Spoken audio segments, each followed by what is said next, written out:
A good compromise, a good piece of legislation, is like a good sentence, or a good piece of music. Everybody can recognize it. They say, "Huh, it works. It makes sense." Black children, white children, Latino children. America is becoming more diverse, it's becoming more tolerant. As a consequence, there's more interactions between groups. There are going to be tensions that arise.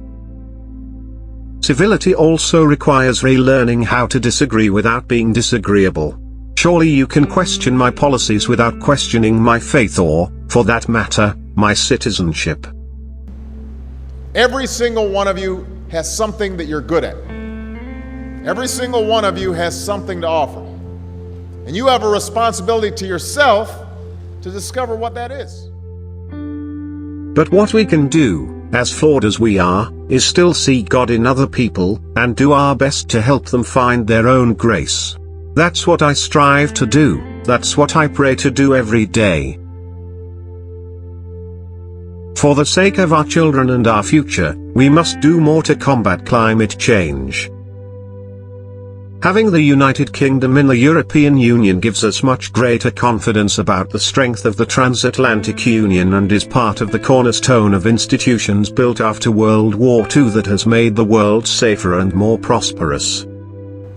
My father left my family when I was 2 years old, and I was raised by a single mom who had to work and who struggled at times to pay the bills and wasn't always able to give us the things that other kids had.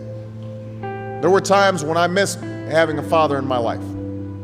There were times when I was lonely and I felt like I didn't fit in. So I wasn't always as focused as I should have been on school, and I did some things that I'm not proud of, and I got in more trouble than I should have. I wouldn't be the man I am today without the woman who agreed to marry me 20 years ago. If the court finds that there is not a state interest in discriminating and showing moral disapproval of homosexuality, then we can't stop equal marriage rights.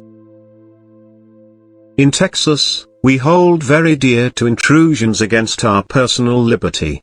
We fight very hard against that. If you're looking for the safe choice, you shouldn't be supporting a black guy named Barack Obama to be the next leader of the free world. And my life could have easily taken a turn for the worse. But I was lucky. I got a lot of second chances, and I had the opportunity to go to college and law school and follow my dreams. My wife, our First Lady, Michelle Obama, she has a similar story. Neither of her parents had gone to college, and they didn't have a lot of money. But they worked hard, and she worked hard so that she could go to the best schools in this country. Some of you might not have those advantages. Maybe you don't have adults in your life who give you the support that you need. Maybe someone in your family has lost their job and there's not enough money to go around. Maybe you live in a neighborhood where you don't feel safe or have friends who are pressuring you to do things you know aren't right. It is now our generation's task to carry on what those pioneers began. For our journey is not complete until our wives, our mothers and daughters can earn a living equal to their efforts. Our journey is not complete until our gay brothers and sisters are treated like anyone else under the law, for if we are truly created equal, then surely the love we commit to one another must be equal as well. Our founders made it extraordinarily difficult to amend the Constitution. People don't expect government to solve all their problems. But they sense, deep in their bones, that with just a slight change in priorities, we can make sure that every child in America has a decent shot at life, and that the doors of opportunity remain open to all. They know we can do better. To look at the issue of life and abortion, actually we're moving in that direction where most Americans oppose most abortions. But at the end of the day, the circumstances of your life, what you look like, where you come from, how much money you have, what you've got going on at home, none of that is an excuse for neglecting your homework or having a bad attitude in school. That's no excuse for talking back to your teacher or cutting class or dropping out of school. One of my strengths is I have a pretty even temperament. I don't get too high when it's high and I don't get too low when it's low. And what I found during the course of the presidency, and I suppose this is true in life, is that investments and work that you make back here sometimes take a little longer than the 24-hour news cycle to bear fruit. So here's what I want you to know, and here's what I want all our men and women in uniform to know: because of you, we are ending these wars in a way that will make America stronger and the world more secure. Because of you. The best judge of whether or not a country is going to develop is how it treats its women. There is no excuse for not trying. Where you are right now doesn't have to determine where you'll end up. No one's written your destiny for you. The internet didn't get invented on its own. Government research created the internet so that all the companies could make money off the internet. The point is that when we succeed because of our individual initiative, but also because we do things together. We're going to have to invest in the American people again, in tax cuts for the middle class, in health care for all Americans, and college for every young person who wants to go. In businesses that can create the new energy economy of the future. In policies that will lift wages and will grow our middle class. These are the policies I have fought for my entire career.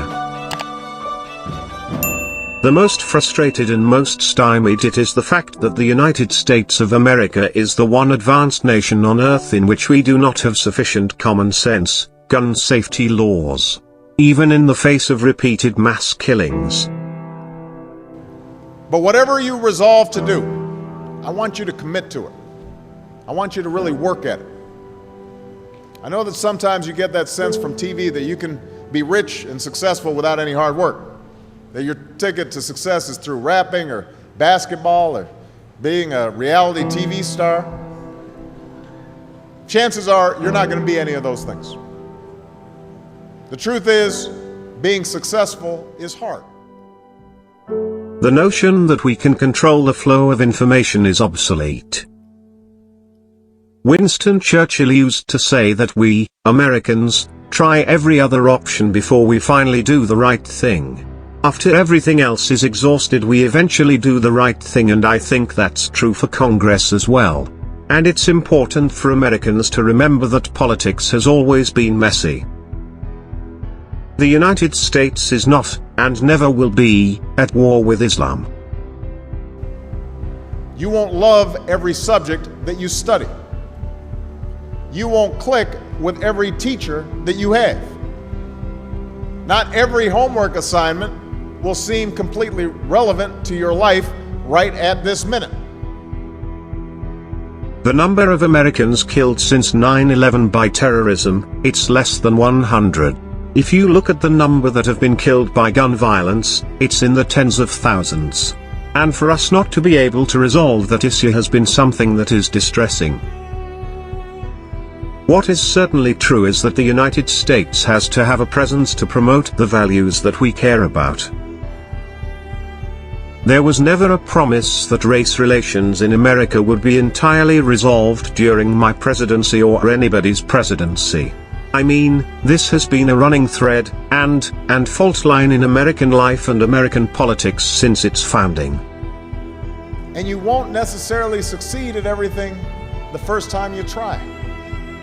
That's okay. Some of the most successful people in the world are the ones who've had the most failures. J.K. Rowling, who wrote Harry Potter.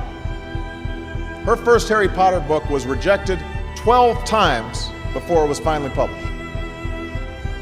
Michael Jordan was cut from his high school basketball team.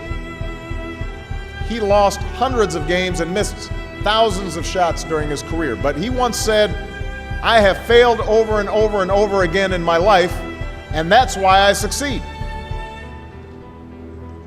These people succeeded because they understood that you can't let your failures define you. You have to let your failures teach you. You have to let them show you what to do differently the next time.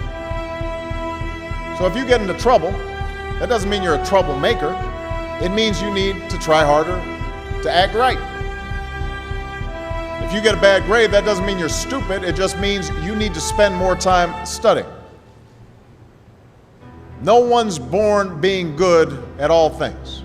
You become good at things through hard work.